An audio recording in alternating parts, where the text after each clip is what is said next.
Welcome back to yet another episode of History with Liz.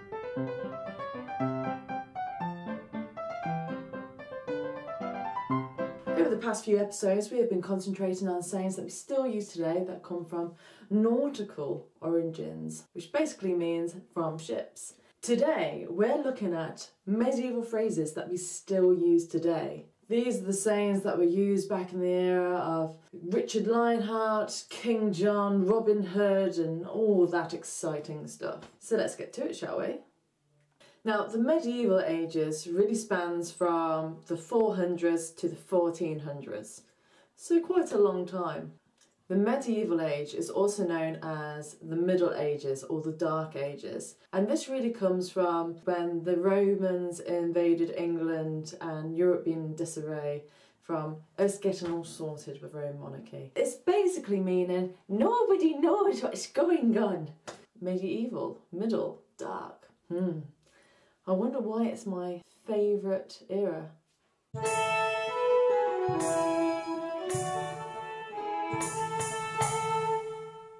Caught red-handed. Sally, I'm telling you, I am absolutely telling you, I caught him red-handed. A relationship is nothing without trust, and I went through all of his messages and I saw him messaging that girl again. Yeah. It's all based on trust, you know. Does he know I'm talking to you? No, of course he don't. I told him not. My God, like I'm going to tell him the truth.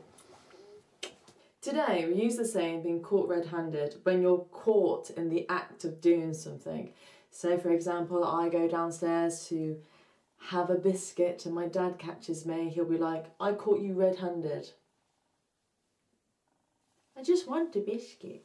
This saying originated from dipping the thief's hands into a berry dye and leaving it there long enough for the dye to seep into the skin. So after a while, the hand was removed and the thief would walk around with a red hand for weeks, and their humiliation and shame was known wherever they went.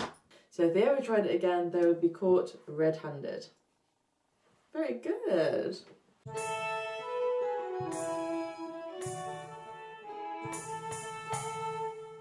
Get off your high horse. So like, I just said to her, Stacey, I said to her, Gemma, you better get off your high horse just because you started shopping at Zara. Think you're better than us? Well, let me give you an update. You is not. Today we use the saying get off your high horse when one of our friends, family, or not so much friend, is acting quite aloof with us, quite authoritative. And the term really hasn't changed since the medieval ages, how they used it back then. But how it originated is something different. The nobility of the day in the medieval ages would get taller, better, bigger horses to show their status in life. You know, thoroughbreds and lovely horses like that. So the commoners would say to each other, get off your high horse, when the other person was crossing a line or acting a bit more lofty than their friends thought they should. It's basically to say, don't act like a noble, don't act like you're better than me. I like this saying.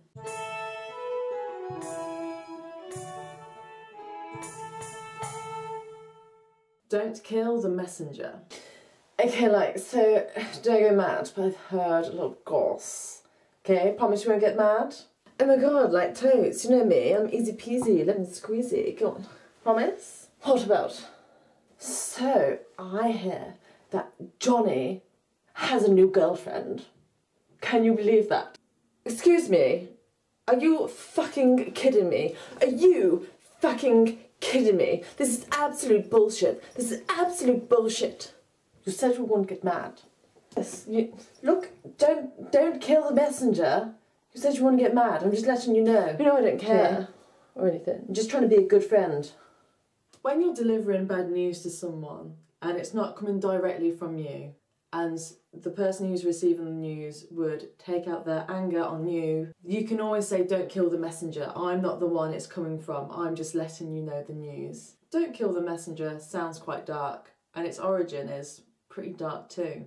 In the 13th century, often when this bad news was received, he or her of the household, displeased with the news, would often take it out on the messenger.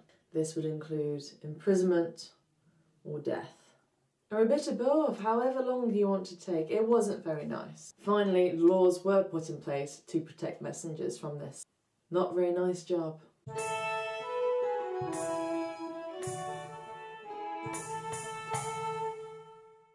Corpse. They always think Granny's so sweet when she's in the garden, don't they? But you know what? The most time I'm in the garden is to hide the corpses. I'm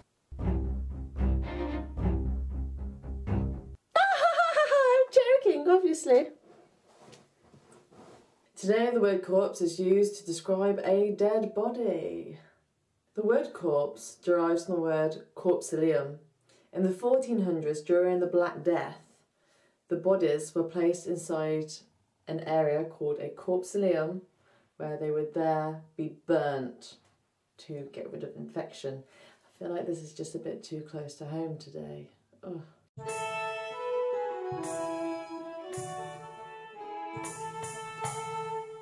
Damn it! You know, little Tilly, when I was your age, we got into all sorts of trouble. Oh, damn it! Grandma, you just said a bad word. I'm telling Mummy and Daddy. Listen here, you little shit. I can say what I want. I'm 92, which is older than you're going to live if you carry on the way that you're going. Bedtime to me. Sleep well. Grandma? Today we use the term damn it to curse. Oh, damn it to hell. The term damn it actually comes from the word DAMMIT, which the Anglo-Saxons created to describe the Vikings.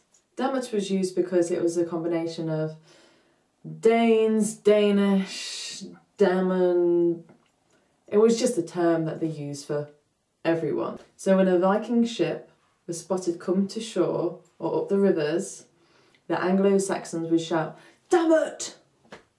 Now, we use damn it.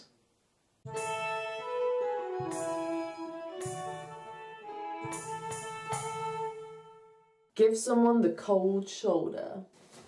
So look, me and Shamrock, we've had our problems, fair enough. We've had our ups and we've had our downs. Right now, she's giving me a bit of the cold shoulder. But you know what? Won't last for long. If you know what I mean. Giving someone the cold shoulder today means to ignore someone when you want them to go away. In the medieval ages, if you had a guest that had outstayed their welcome, a way to give them a hint to jog on was to give them the most undesirable part of meat from a joint. This could have been the coldest part, the fattiest part, the gristly part, just the worst cut of meat that you had. This would hint to them that they were no longer welcome and it was time for them to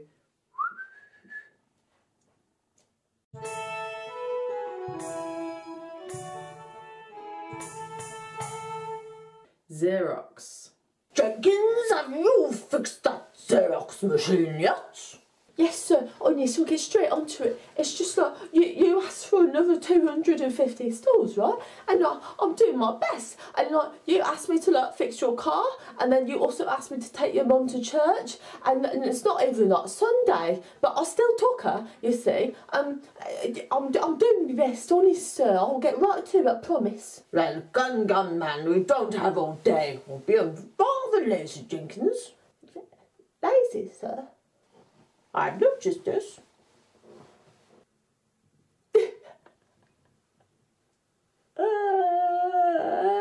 Now, we hear about XEROX machines in everyday life being used in today's modern society. In fact, XEROX is quite a modern sounding word, something that might come from the Matrix.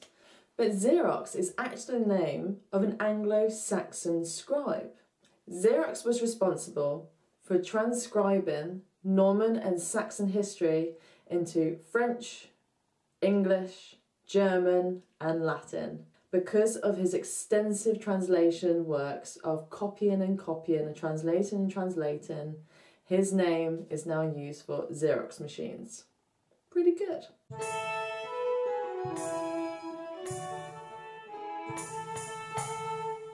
Throw down the gauntlet. What are you doing here again? Babe, I'm here. I'll throw down the gauntlet for you. I love you. I love you. I told you not to come to my house. I'm sick of you. I'm sick of the sight of you. Because you can take your gauntlet and you can show up every single orifice that you have. And I'm pretty sure you got a lot. So you can stick it up your ass. And it's great. It's got 5 digits on that gauntlet of yours. Because they can go right up your ass. You understand? Good. Now piss off. Bye. That did not go to plan at all. Time for some fish and chips, I think. Today, it means to challenge someone, to throw down the gauntlet, to take on the task. But this term was actually created in 1462 by a very unexpected turn of events. William de Haverford literally took off his gauntlets and different parts of his armour and threw them at the table of his boss in protest that he hadn't received his wages yet. His boss, Geoffrey Clare, was not very amused at this display, so Geoffrey took out his sword and challenged William.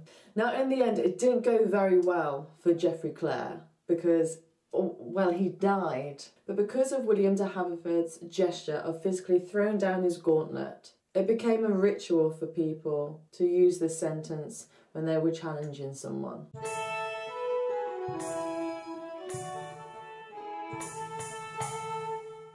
Freelance. Hello, you're a freelance graphic designer. Thank you so much for coming in.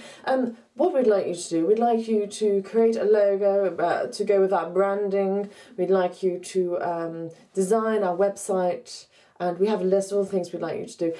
It's not paid, unfortunately, but we think you will agree that the recognition is payment alone. Yeah, I did go to college for 2 years and I went to university for 3 years to study my qualification. I don't think working for free is great. I mean, you wouldn't ask a dentist to work for free on you, would you? I mean, come now, it's not like it's a real career, is it? I mean, you have to do draw doodles all day. Where is she going? She's gone? Oh, okay. Fine. Next! The word freelance actually comes from lancing tournaments. Now, a lancing tournament was basically 2 sides of a arena, and 2 riders would have a lance that they would carry, and they would literally ride towards each other. If you haven't seen a joust, then I recommend A Knight's Tale. So a lancing tournament is also called a jousting tournament. When someone from their noble household did not actually have anyone to ride for them, they could elect a freelancer.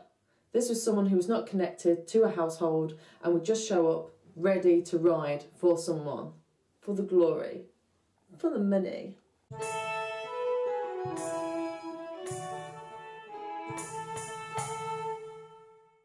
I hope you've enjoyed this video today. I've really enjoyed filming it. One of my greatest passions is medieval history, not to mention pirates. If you've enjoyed this video, please give it a like or even subscribe, because that will be a lovely jubbly.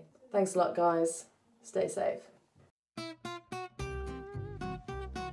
And let the ridiculousness continue. Let's try that again. Is this actually freelancing? That's not freelancing. The nautical times, not the nautical times, just... You have to make that work, Elizabeth. You have to. Oh my god. No. Meanings. What are you saying? I've been looking at how this... let's just get back to it. Is it just 1 hand or is it 2? And 2... try again. Oh, Grandma, you said that word. Being caught red-handed.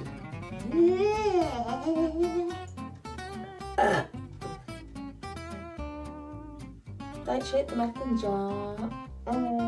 Into a dairy. This is ridiculous, Elizabeth. And leaving it. Oh no, it's tricky. Let's catch it. They would be caught. I'm using number 7 because it didn't stay on very well. Or to either Eva, you did it again. Oh, this. Oh, yeah. Corpse. Cat! Cat! Oh, it seems like the moustache is got to come back, you know? Virtual way of it. Maybe it's a virtual. Is. And the man. Is he a monk? That'd be Norman. Oh my god, what's wrong with my eyes? Well, that don't make sense, to the chair. How am I gonna... No! How am I gonna do... Don't kill the messenger? It should be about someone cheating on someone. Right, and leaving it La la la la. yeah, like totes.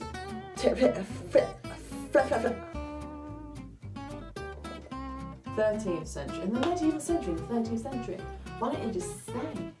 Somewhere was the... She's got a new boyfriend. Oh my god, what is that?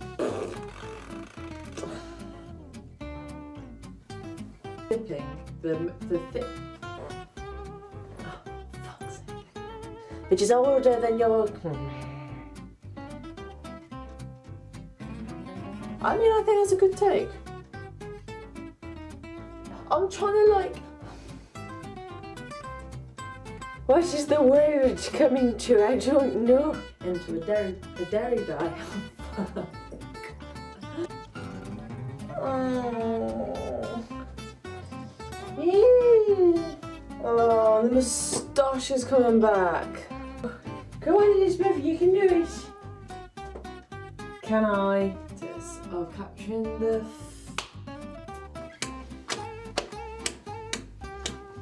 Back. Anything for a laugh, eh? Is there? So not cool. Is this cool? No. Goodbye.